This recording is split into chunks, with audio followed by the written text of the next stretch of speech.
2 বছর প্রবাস জীবন কাটানোর পর আজ ছুটিতে আমার হাজবেন্ড বাড়িতে আসছে। আসার আগে আমার শাশুড়ি আমাকে জিজ্ঞাসা করলেন আমার কি লাগবে সেটা জানাতে। আমার হাজবেন্ড জিজ্ঞাসা করেছে, আমি বললাম আমার কিছুই লাগবে না। দুপুরে রান্না করার সময় তিনি ভিডিও কল দিলেন তার মাকে।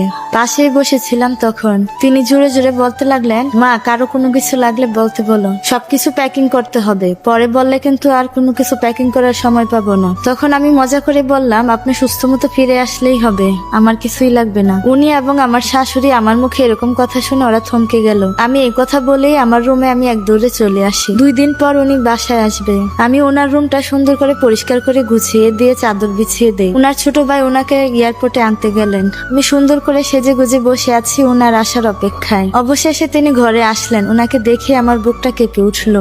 2 বছর আগের উনি আর আজকের উনি অনেক পার্থক্য, অনেক বদলে গেছে, মোটা হয়ে গেছে, অনেক সুন্দরও হয়ে গেছে। উনি এসে ওনার মাকে জড়িয়ে ধরলেন। আমি সামনে গিয়ে ওনাকে সালাম দিলাম। আমার সালামের জবাব দিয়ে উনি সোজা ওনার রুমে চলে গেলেন। আমার শাশুড়ি ওনাকে দুপুরের খাবার দিলেন। উনি খাবার খেয়ে ওনার রুমে গিয়ে দরজা বন্ধ করে উনি যে শুয়ে পড়ে। আমার দিকে একবার ফিরেও তাকালো না। তখন আমার চোখের পানি ছলছল করছিল। আমি রুমে এসে আমার সব সাজগোজ নষ্ট করে আমি পুরনো এক সেট কাপড় পরেছি। ভাবলাম ওনার দিকে আর ফিরেও তাকাবো না। কেন জানি আমার আর এখানে থাকতে একদম ভালো লাগছিল না। বাবার বাড়িতে যেতে পারলে হয়তো আমার একটু শান্তি লাগতো। সন্ধ্যার দিকে ওনার নানার বাড়ি থেকে মেহমান আসবে, তাই নাস্তা বানানোর জন্য রান্নাঘরে গেলাম। সেমাই, নুডলস আরো অনেক কিছু রান্না করলাম।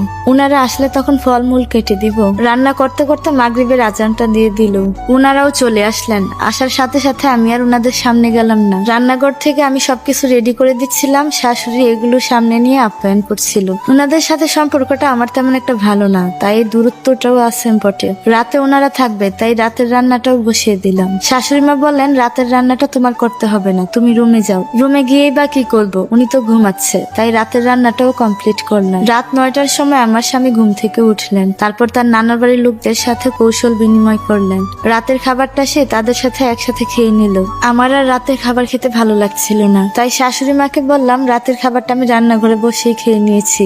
উনি তখন মেহমানদের সাথে বসে কথা বলতেছিলেন। সবাই খাওয়া দাওয়া শেষ করে সবাই আমার স্বামীর রুমে গেলেন সে কি এনেছে না এনেছে সেগুলো দেখার জন্য। ব্যাগপত্র খোলার আগে সে আমাকে একবারও ডাকলো না। অবশ্য আমাকে ডাকলেও আমি যেতাম না। নিজের মনকে নিজেই বুঝ দিলাম, উনি তো আমার কেউই না। তাহলে এত আশা নিয়ে আমি কেনই বা বসে আছি? উনি 2 বছর আগে আমাকে বিয়ে করে এখানে রেখে গিয়েছিলেন। কখনো বউর মর্যাদা দেয়নি, শুধু দয়া করে আমাকে এই বাড়িতে থাকতে দিয়েছে। উনি গতকাল আসবে বলে আমি সারা রাত ঘুমাতে পারিনি। আর আজ কেন যেন আমার চোখ দিয়ে অজরে পানি পড়ছে।